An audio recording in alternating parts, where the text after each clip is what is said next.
Hello बच्चों, तो कैसे हो सभी। आज हम करेंगे बायोकेमिस्ट्री का चैप्टर क्लिनिकल एंजाइमोलॉजी। ठीक है, तो पहले हम देखते हैं एंजाइम्स। एंजाइम्स क्या होते हैं? Enzymes are organic molecules that are produced in the living organisms and increase the rate of biochemical reactions without being utilized in the overall process. Enzymes organic molecules हैं जो कि प्रोड्यूस्ड होते हैं living organism में। ठीक है, और ये इंक्रीज करते हैं बायोकेमिकल रिएक्शन के रेट को। ठीक है, without utilize in the overall process. जितनी भी प्रोसेस होती है, ठीक है, सारी प्रोसेस में एंजाइम यूटिलाइज नहीं होते, बट वो बायोकेमिकल रिएक्शंस के रेट को इंक्रीज करते हैं। ठीक है, समझ में आ गया। तो नेक्स्ट है classification. Enzymes are sometimes considered under two broad categories. Two broad categories कौन कौन सी है? Intracellular enzymes, extracellular enzymes.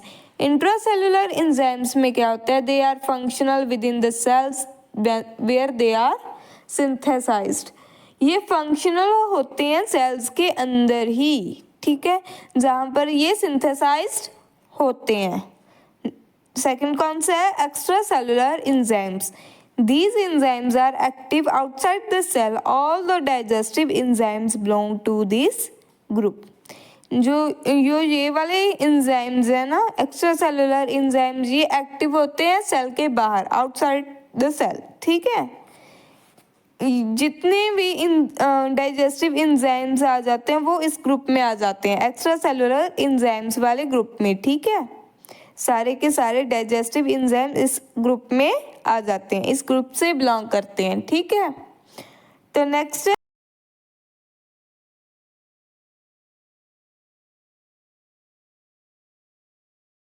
International union of biochemistry has set a system of enzyme classification in 1964.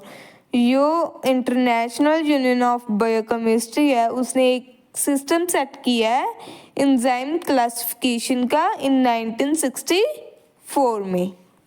ठीक है, तो नेक्स्ट है according enzymes are classified into 6 major classes.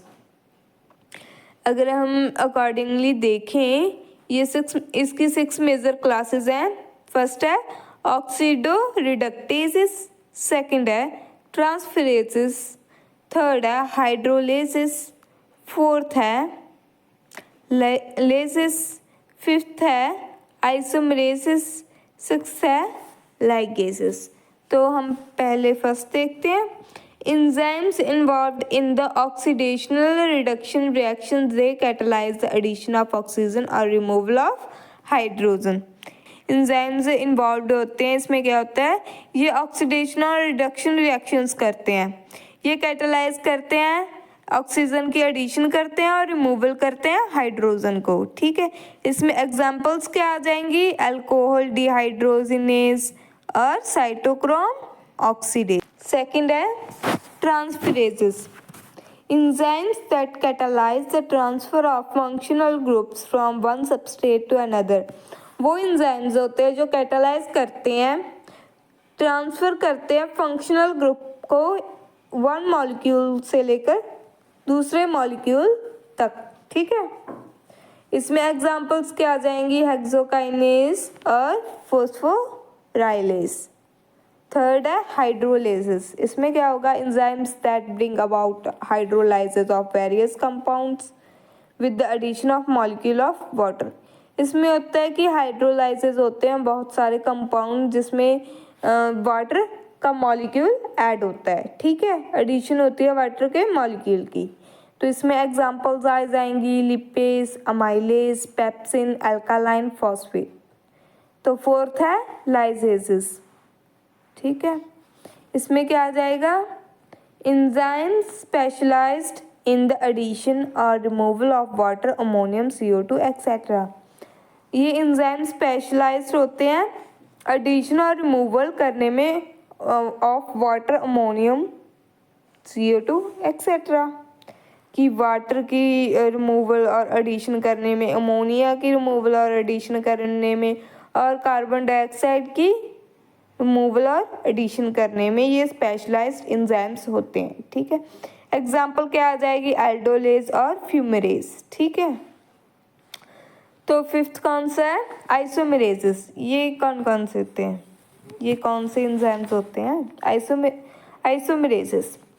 These are involved in the isomerization of substrate and in turn catalyze the interconversion of one isomeric form to the other.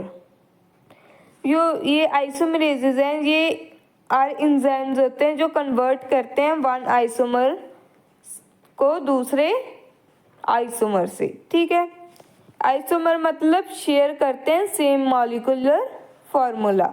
ठीक है, जैसे इसके examples आ जाएंगी, फोस्फोहेक्सोस आइसोमेरेसिस, फोस्फोहेक्सोस आइसोमेरेसिस, रेटिनॉल आइसोमेरेसिस एक्सेट्रा। ठीक है, six है ligases. इसमें क्या आ जाएगा, कौन कौन से एंजाइम्स आ जाएंगे, enzymes catalysing the synthetic reactions where two molecule are joined together and ATP is used. या इसमें सिंथेटिक रिएक्शंस होती हैं, यहाँ पर टू मॉलिक्यूल्स ज्वाइन होते हैं और एटीपी फॉर्म होती है। एग्जांपल्स क्या आ जाएंगी इसकी, glutathione synthetase, acetyl CoA, carboxylase etcetera. ठीक है, तो नेक्स्ट है आइसोएंजाइम्स। इसकी डेफिनेशन क्या है, अ variant form of an enzyme within a single organism with a similar but not identical amino acid sequence। कि वेरिएंट फॉर्म होते हैं एंजाइम्स की एक सिंगल ऑर्गेनिज्म में। ठीक है, ये सिमिलर होते हैं लेकिन जो इसका अमाइनो एसिड सीक्वेंस है ये आइडेंटिकल नहीं होता। ठीक है, इसकी टाइप्स क्या आ जाएंगी, types of isoenzymes, multiple forms of an enzyme catalysing the same reactions. की मल्टीपल फॉर्म्स होती हैं एंजाइम्स की जो कैटालाइज करते हैं सेम रिएक्शंस को। ठीक है, बट जो उसका डिफरेंट होता है वो क्या होता है, फिजिकल और केमिकल प्रॉपर्टीज उसकी डिफरेंट होती हैं। ठीक है, जैसे एग्जांपल्स क्या आ जाएंगी, लैक्टेट डिहाइड्रोजिनेज यानी LDH, सेकेंड है क्रेटाइन फॉस्फोकाइनेज यानी CPK, थर्ड है अल्कालाइन फॉस्फेटेज यानी ALP। ठीक है, पहले हम देखते हैं आइसो एंजाइम्स ऑफ LDH। इसके फंक्शंस क्या हैं, ये कैटालाइज करता है, इंटरकन्वर्जन करता है लैक्टेट एंड पायरुवेट की। ठीक है, इसमें क्या आ जाएगा, लैक्टिक एसिड को कन्वर्ट करता है ये LDH पायरुविक एसिड में और पायरुविक एसिड को लैक्टिक एसिड में। ठीक है, डिस्टिंक्ट आइसोएंजाइम्स ये बहुत तरह के होते हैं, LDH1, LDH2, LDH3, LDH4, LDH5। ठीक है, और अगर हम इनको डिस्ट्रीब्यूट करें तो जो LDH1 और LDH2 है ना वो प्रीडोमिनेंट होता है in the myocardium and RBCs में। ठीक है, और जो LDH4 और LDH5 है वो प्रीडोमिनेंट होता है लीवर में और स्केलेटल मसल्स में। सेकंड है आइसोएंजाइम्स ऑफ CPK यानी क्रेटाइन फॉस्फोकाइनेज। इसका फंक्शन क्या है, ये कन्वर्ट करता है फॉस्फोक्रेटाइन को टू क्रेटाइन में। ठीक है, स्ट्रक्चर क्या होगा इसका, क्या होगा इसका स्ट्रक्चर,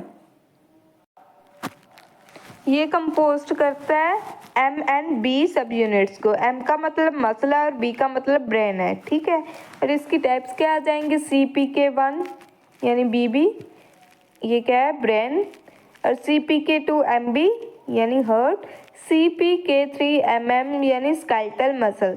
ये CPK2 है ना वो अर्ली इंडिकेटर है मायोकार्डियल इंफारेक्शन का। ठीक है, तो थर्ड है आइसोएंजाइम ऑफ अल्कालाइन फॉस्फेट। ठीक है, ये 6 आइसोएंजाइम्स होते हैं जो कि डिफरेंट होते हैं कार्बोहाइड्रेट कंटेंट से, ठीक है। नेक्स्ट है प्रॉपर्टीज ऑफ आइसोएंजाइम्स। आइसोएंजाइम्स की प्रॉपर्टीज कौन कौन सी होती हैं? डेवलपमेंटल रेगुलेशन, ठीक है।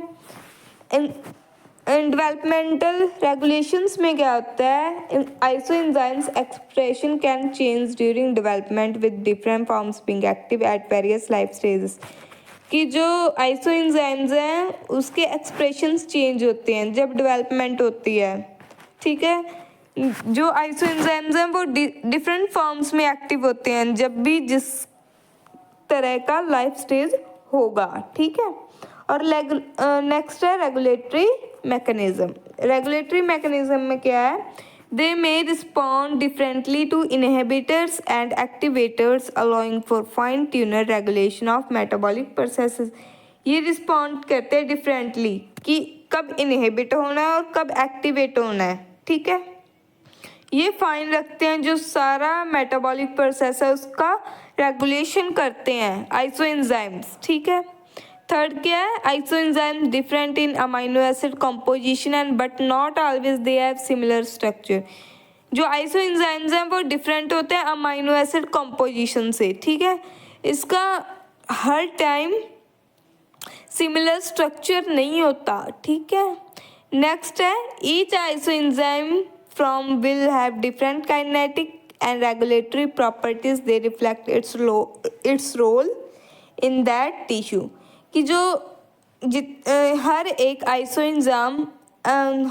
आइसोएंजाइम फॉर्म करते हैं डिफरेंट काइनेटिक और रेगुलेटरी प्रॉपर्टीज को, ठीक है, जो कि रिफ्लेक्ट करते हैं टिश्यूज में रोल इन दैट टिश्यू, ठीक है।